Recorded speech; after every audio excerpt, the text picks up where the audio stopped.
I want to speak today about finding joy in the commandments of God. I'm going to focus the entire homily on the first few lines of the gospel today from John chapter 15.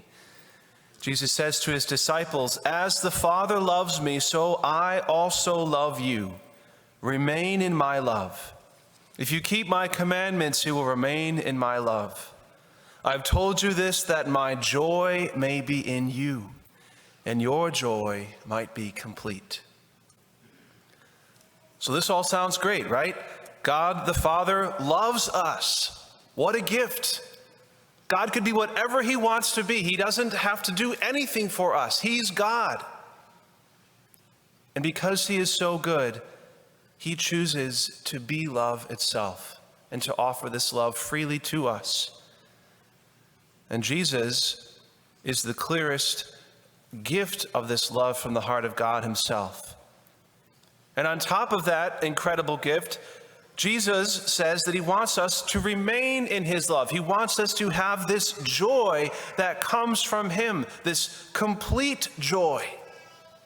This all sounds wonderful. So how do we do this, Lord? And what he says that we do to receive this may seem so simple and concrete, it can almost be shocking. He says, "If you keep my commandments, you will remain in my love." That's it. Keeping God's commandments is all that it takes to remain in the Father's love, to receive this joy that God wants to bring to us. That's the profound simplicity of the Christian life. I know sometimes we can get caught up in all of these different areas of theology and morals and scriptural exegesis and all these things that can seem very complex. And certainly there is a lot of depth there. There's no end to how much we can pursue these things intellectually and theologically. But in its essence, our faith is so simple. Jesus wants us to live in the joy of the heart of the Father that comes from his love. And the way we do this is by keeping his commandments. And this is the opposite of what the world tells us today, isn't it? The world tells us that if you want to be happy, you need to get away from all those old-fashioned ideas, all those rules that you Catholics love to focus on so much. If you become free from all of that, then you're going to experience joy and happiness. But any of us who have lived a life apart from the church and the teachings of God has tasted and seen the profound emptiness of a life apart from God. Nothing satisfies other than Jesus. And we can try to pursue happiness in all sorts of other ways, and it will never work. Only God is capable of bringing the joy that all of us long for. St. Augustine has this famous quote, and he can say this because he himself lived a very dissolute lifestyle for many years. His mother, St. Monica, is sort of famous for praying for him for decades for his conversion. And eventually he did convert, and he became this profound thinker, this bishop, this doctor of the church. St. Augustine says, "Our hearts are restless till they rest in you." Now, because nothing in this world satisfies the heart, you can see why so many people today are falling into despair. Because imagine you're living in this secular worldview. You're living in this attitude that says you just need to find your happiness in earthly things. You need to pursue wealth, possessions, physical pleasure, and just try to get all that as much as you can because that's the only way to find happiness. And meanwhile, as you're doing all of those things, there's this kind of frustration building up inside of you because it is not satisfying. And on top of that frustration that's building up, you have this kind of growing fear in the back of your mind that one day I'm going to die, and all of this existence is going to come to an end. That is what the world offers to us. It's so pointless. It's so fruitless. And you can see how that quickly leads to despair. Now compare that with the Christian worldview. We believe certainly that God has blessed us with good things in this life.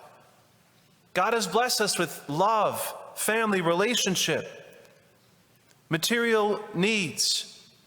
And all of these things are good, but none of them are capable of ultimately satisfying the deepest desires of the human heart.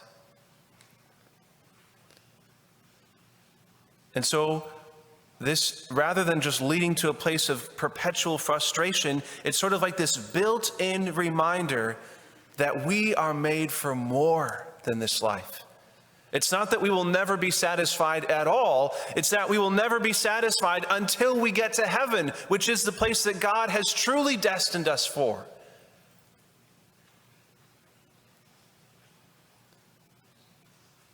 Christianity helps bring balance to our awareness of this life that we're living now. That yes, God has blessed us with many things, and He calls us to live out these blessings in accordance with His plan for us, with the understanding that nothing in this life will truly satisfy, because we're made for more. We're made for God. I'm sure many of you are familiar with the serenity prayer. God, grant me the serenity to accept the things I cannot change, the courage to change the things I can, and the wisdom to know the difference. But you may not be quite as familiar with the full version of the prayer, which goes on like this: living one day at a time, enjoying one moment at a time, accepting hardship as the pathway to peace, taking, as Jesus did, this sinful world as it is, not as I would have it, trusting that He will make all things right if I surrender to His will, that I may be reasonably happy in this life and supremely happy with Him forever in the next. I love that last line, that I may be reasonably happy in this life, right? Yes, God wants us to be happy, but it will never be that complete, total, ultimate happiness that our hearts are longing for, because that supreme happiness only comes with Him when we're in the next life. Now, God wants us to share in a foretaste of this joy that is to come here and now. And that's what He's speaking about in this gospel. Live in my love. Keep my commandments, that my joy may be in you and your joy may be complete. So my first question for us today is, if our life is lacking joy and peace, this joy that comes from the heart of God, how are we doing on keeping God's commandments? See, if we're immersing ourselves in the attitudes of the world around us, which are constantly trying to lead us away from God's commandments, it's easy for us to slip into that. So if we are drifting away from faithfulness to God's teachings, this takes away from the joy that God wants us to experience. And how are we doing on keeping the Lord's Day?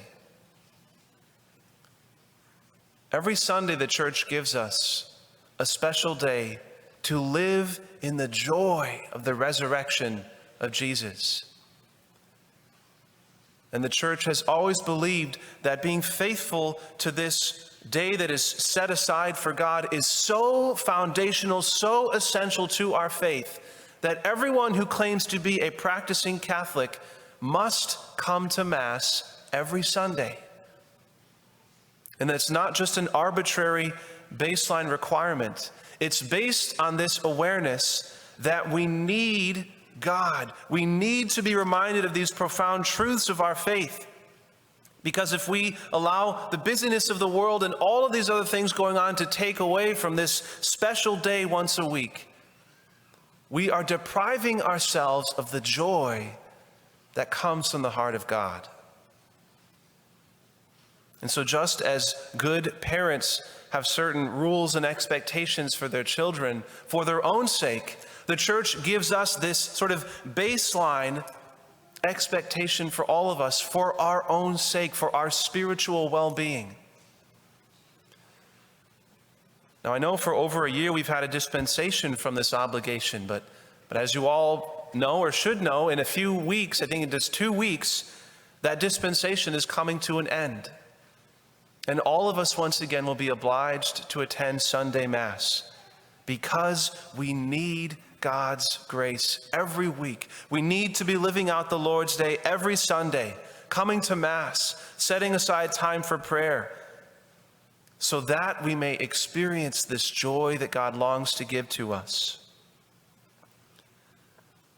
And lastly, and this point might be a little bit outside of the box, but as I was preparing for this homily, reading through different sections of the Catechism on joy, I came across this interesting connection that the Catechism makes in speaking about different types of joy that come from the Holy Spirit. And it said that the spiritual laziness, that's called acedia or spiritual sloth, this is directly opposed to experiencing the joy that comes from God. So if there's any part of our hearts that's falling into that spiritual sloth, that spiritual laziness, reject that. And the way that we reject it, this is another part of the Catechism, is through self-denial. And to fill this out a little bit, let me quote. This is from Catechism, paragraph 2015. The way of perfection passes by way of the cross. There is no holiness without renunciation and spiritual battle. Spiritual progress entails the ascesis and mortification that gradually lead to living in the peace and joy of the Beatitudes. So see how countercultural our Christian worldview is.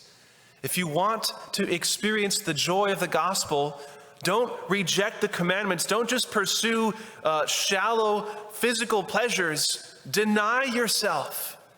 Enter into mortification, because mortification drives out spiritual laziness. And driving out spiritual laziness allows the joy of the gospel to come and be present in our hearts.